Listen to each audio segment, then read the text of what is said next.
시청자 여러분 안녕하십니까. 11월 22일 천옥현의 안보정론 시작하겠습니다.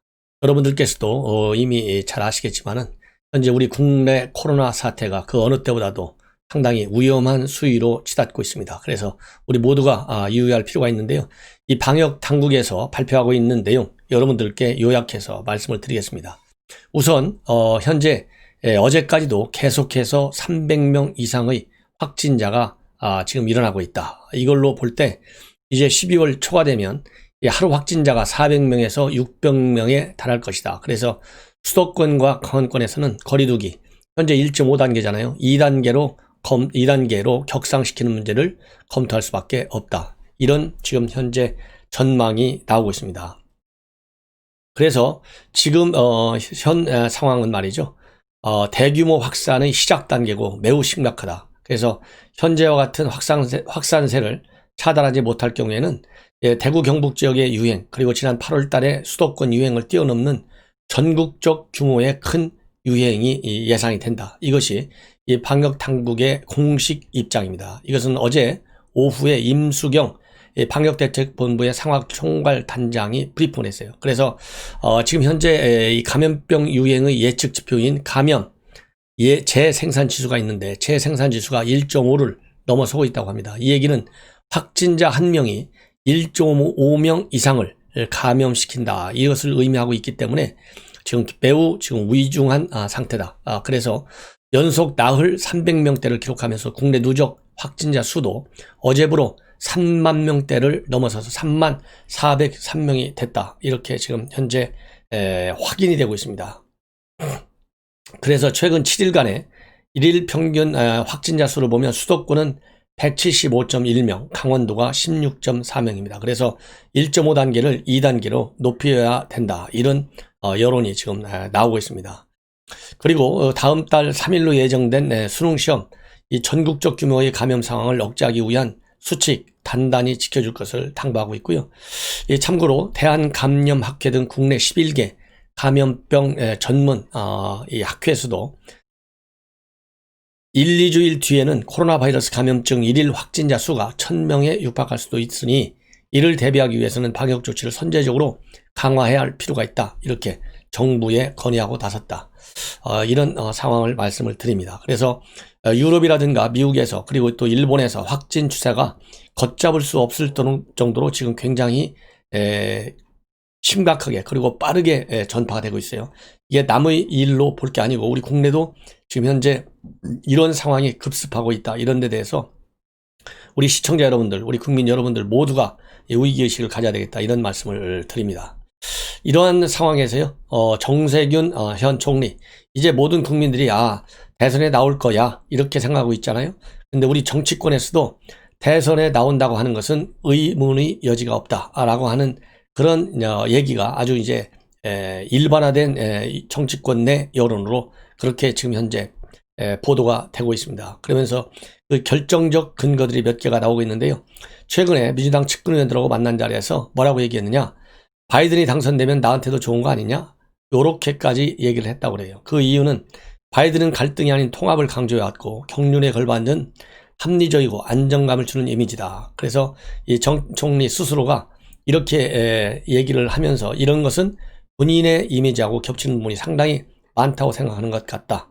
이런 지금 얘기가 흘러나오고 있어요. 그리고 정 총리 본인도 주변에 정치적 행보에 대해서 관심을 좀 가져달라. 이렇게 얘기를 하고 있는데 이런 걸 보면 차기 도전의 마음을 붙였다라고 해석하기에는 충분한 그런 이 정황적 그리고 실체적 증거가 되고 있다. 이렇게 나오고 있습니다. 그래서 이 통합 메시지를 주기 위해서 최근에는 경북 안동 30일 날은 안동을 가고 7일 날은 포항을 가고 그리고 11일 날에는 부산을 가고 14일 날에는 울산 경남 즉 영남권에 발걸음을 자주 옮기는 것이 결국은 이제 본인이 호남 출신이니까 영남권을 포용하려는 그런 정치적인 메시지 즉 호남과 영남의 통합 메시지를 주기 위해서 이렇게 자꾸 달려가는 것이 아니냐. 그리고 최근에요, 이 포항에 가는 날인 지난 7일 날에는 본인의 페북에 포항의 사이다 이렇게까지 썼다고 합니다. 참고적으로 이 정세균 총리의 부인 최혜경 여사가 포항 출신이라고 합니다. 예. 그리고 이 정세균 총리의 정치적인 스킨십의 컨셉도 최근에 들어서 각별히 통합의 방점을 찍고 있다. 그래서 지난 9일 날은 정무위 소속 여야 의원 20여 명을 총리 공간에 초청했고 16일에는 최강욱 대표 등 열린민주당 지도부를 초청해서 만찬을 가졌고 국민의힘 지도부도 곧 초청 만찬을 가질 얘기였다고 합니다. 예. 그리고 이제 또 이 정세균 총리는 정치권에서 선거계의 조용한 제왕이다. 이런 별명까지 붙어 있다고 그래요. 그래서 지금 내부에서 이 조용한 제왕답게 지금 현재 조직과 인사면에서 뚜렷하게 이 대선 출마 움직임을 보이고 있다고 하는데요. 이렇게 되니까 이제 최근에 총리실 인선과 관련해서 민주당 안에서는 어떤 말이 나오냐. 정 총리가 총리실에 양산박을 꾸렸다. 이런 말이 나온다고 합니다. 그래서 김종인 비대위원장이 민주당 비대위 대표였던 시절에 대변인을 지냈던 김성수 전 의원을 비서실장에 아껴주고 또 정동영, 안철수 전 의원의 책사였던 정기남 전 국민의당 홍보위원장, 그 다음에 안희정의 대선 캠프 핵심이었던 권오중 전 서울시 정무수석, 이런 사람들을 민정실장에 앉혔다. 이렇게 이런 것만 보더라도 이제 대선 출마를 굳혔다. 지금 현재 그렇게 평가를 받고 있어요. 그래서 또 이 이외에도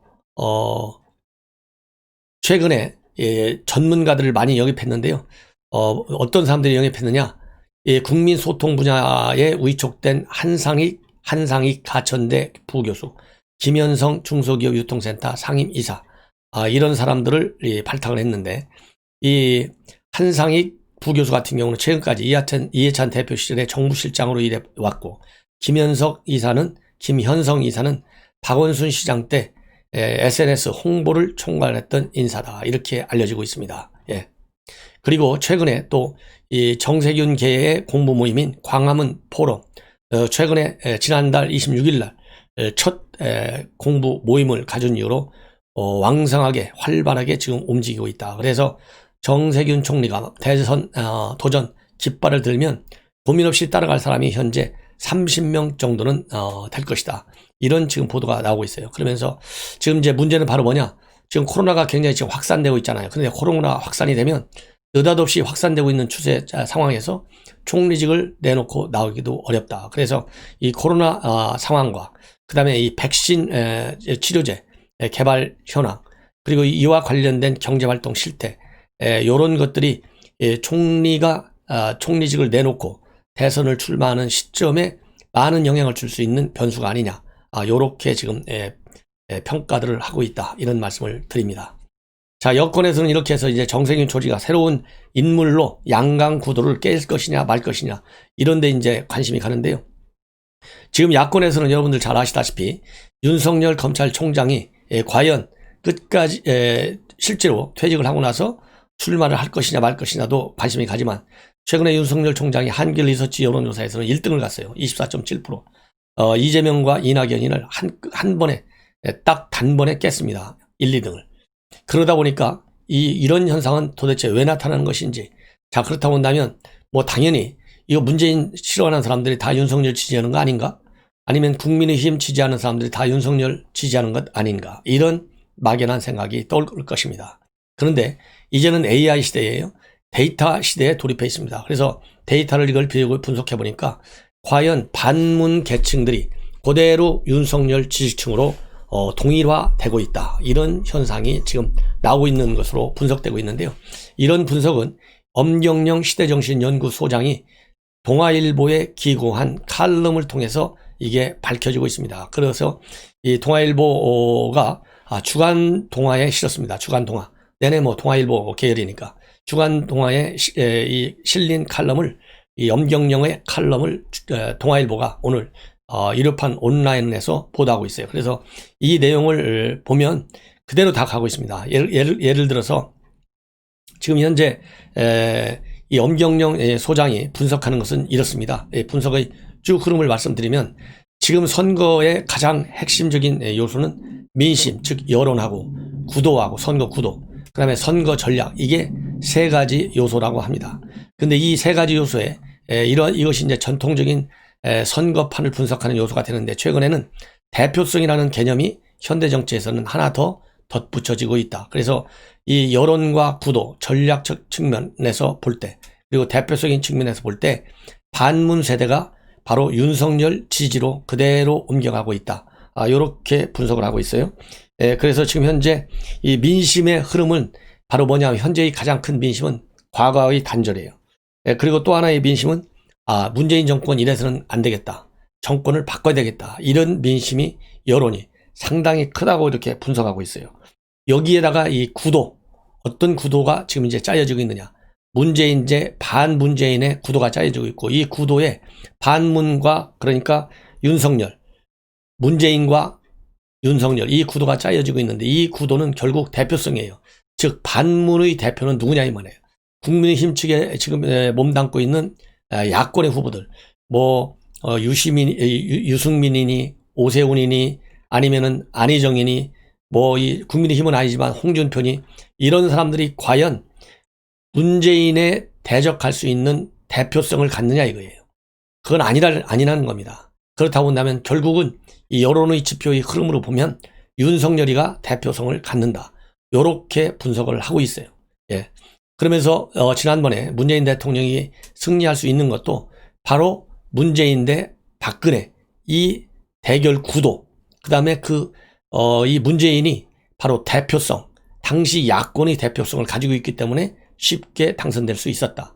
그리고 또 이 엄경영 문제연구소 시대정신연구소 소장의 얘기는 이 총선과 대선의 차이점은요.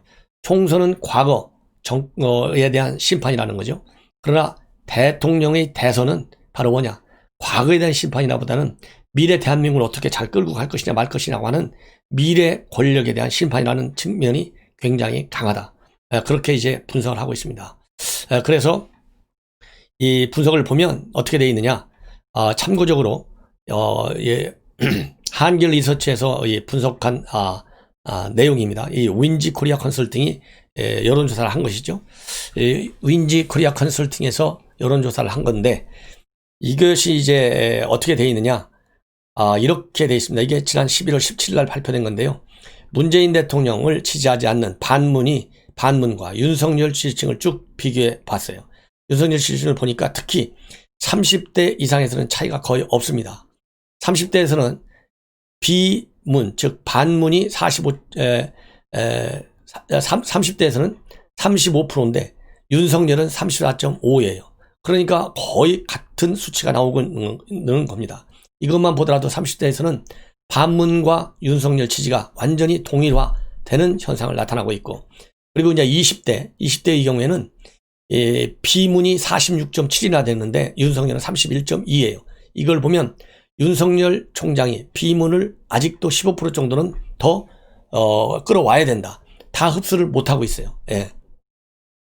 흡수를 못하고 있고, 그 다음에 50대를 보면 말이죠. 비문이 46.9인데 윤석열은 47.4예요. 여기도 0.5%밖에 차이 안 나요. 그렇기 때문에 그대로 흡수하고 있는 것이고, 60대는 비문이 60.2, 윤석열 60.3 똑같아요. 그 다음에 70대도 61.5가 비문, 윤석열 지지가 58.7. 그 다음에 무당층 65.4인데 49.6. 그래서 윤석열의 과제는 무당층을 지금 현재 16% 정도 아직 제대로 흡수를 못하고 있고, 그 다음에 20대 층에서 15% 정도를 아직 흡수를 못하고 있어요.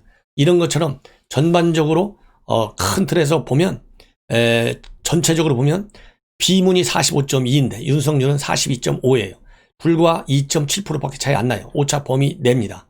이걸 보더라도 반문재인과 윤석열 지지는 그대로 겹친다, 쉽게 얘기해서.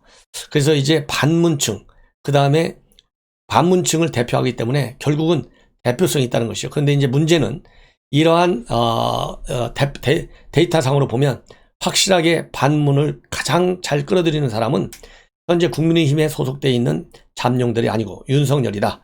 이런 측면에서는 윤석열이가 이 정치권에서 퇴임한 후에 나올 경우에는 그대로 모을 수 있을 것 아니냐, 이런 예측도 가능하지만 다른 한편의 분석을 보면 예컨대 예를 들어서 반기문, 또 이 고건 이런 사람들을 본다면 그 엄청난 검증의 벽을 넘어갈 수 있겠느냐. 이거는 인사청문회 때의 검증하고 대선 후보가 됐을 때의 검증은 차원을 달리한다는 것이죠. 그런 점에서는 결국은 끝까지 완주하기는 쉽지 않을 것이다 라는 평가도 있다는 것을 참고로 말씀을 드립니다. 자, 이제는요, 심재철 동봉투 사건이 많은 또 파장을 불러일으키고 있어요. 왜냐면은, 추미애가 뭐라고 그랬습니까? 윤석열이가 갖고 도는 쌈짓돈이 50억이 되는데, 이 쌈짓돈처럼 쓰지 않기 위해서, 장관으로서의 예산에 대한 지휘 감독권을 확실하게 행사하겠다.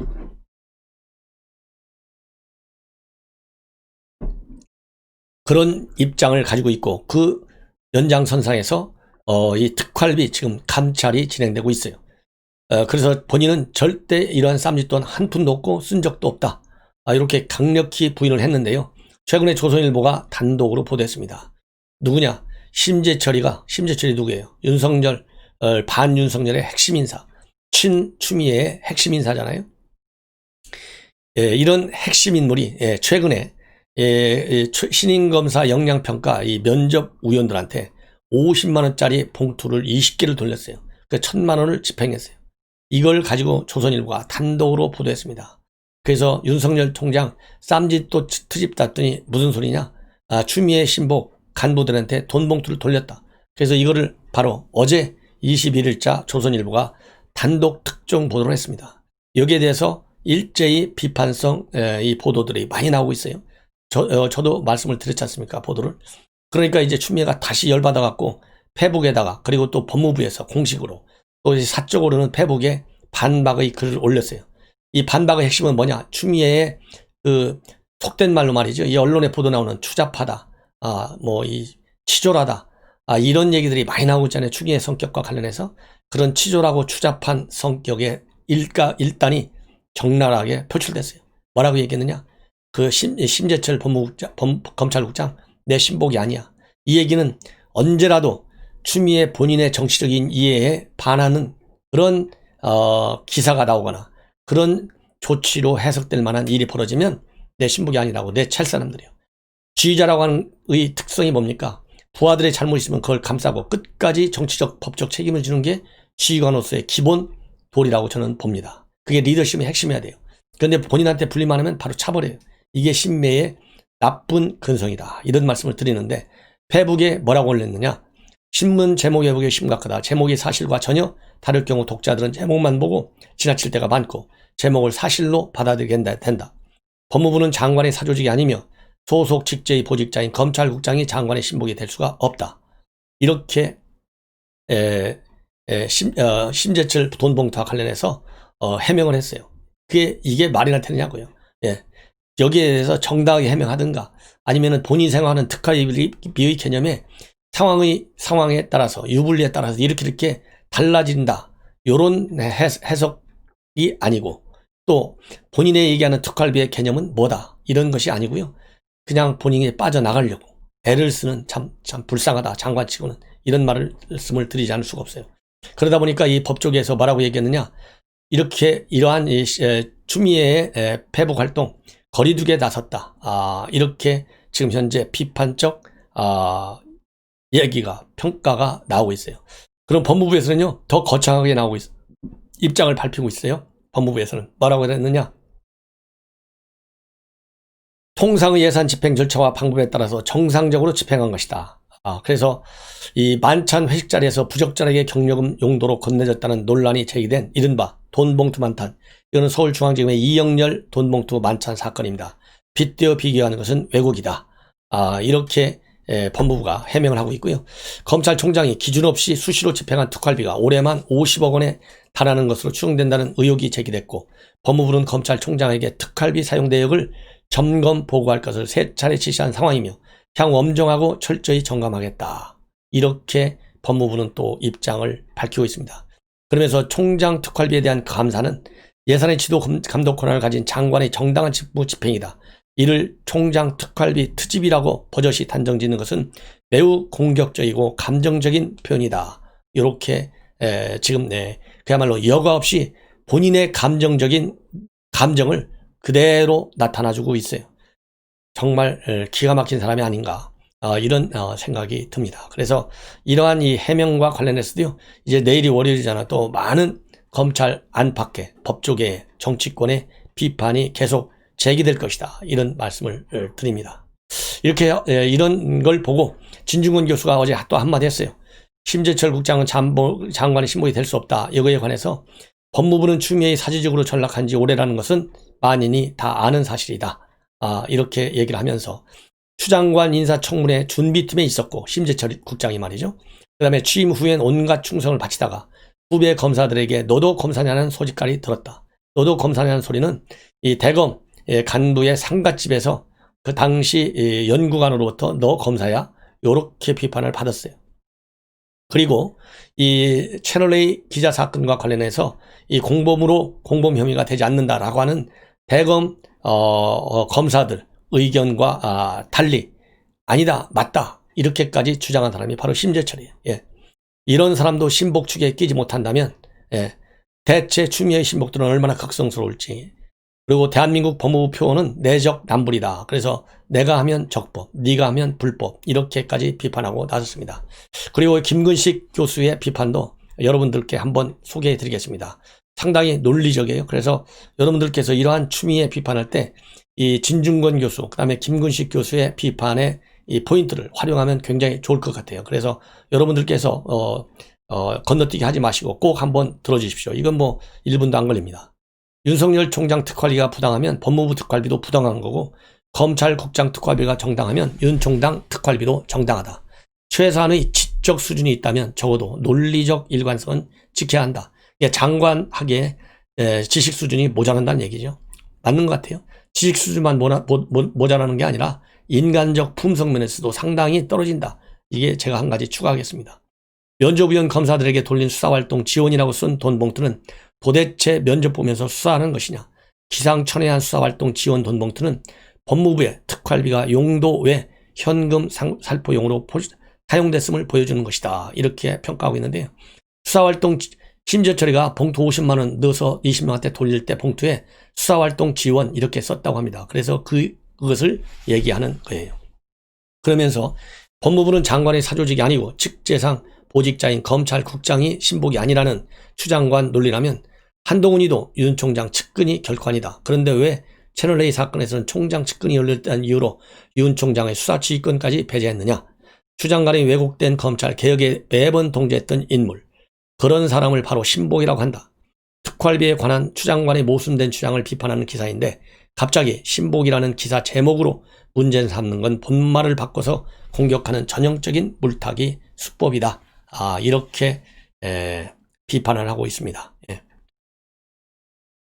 여러분들께 다시 한번 말씀드린다면 추미애가 이 페북에서 검찰국장은 장관의 신복이 될 수 없다. 이렇게 딱 강조하고 있고요. 신문 제목 왜곡이 심각하다. 검찰국장은 신문 제목 왜곡이 심각하다. 그러면서 검찰국장은 장관의 신복이 될 수 없다. 이렇게 얘기한 거거든요. 그래서 제목만 보고 문제 제기를 해서 신복이냐 아니냐에 초점을 맞추려고 하는, 그러면서 특활비 문제는 뒷전으로 밀어내려고 하는 교묘한 꼼수가 보인다. 이런 말씀을 드립니다. 예. 자, 이런 추미애에 관해서요. 역시 또 친추미애 애완경 염사 진혜원이 여러분들 뭐 잘 아시죠? 이러한 추미애를 두고 진혜원이는 불타는 투혼으로 사명감을 발휘하고 있다. 이렇게 추켜 세우고 있습니다. 그러면서 국회의장급 체급, 즉 여당 대표이셨지만 테라토마는 악성 종양 보수 야당을 지칭한다고 합니다. 테라토마들이 백정처럼 날뛰는 외청을 관리하는 일개 장관직으로 취임해 온갖 공격과 음해에도 불구하고 불타는 투혼으로 사명감을 발휘하고 있다. 자, 이렇게까지 나온 진혜원 참 대단하다, 이런 말씀을 드리면서 본 방송을 마치겠습니다.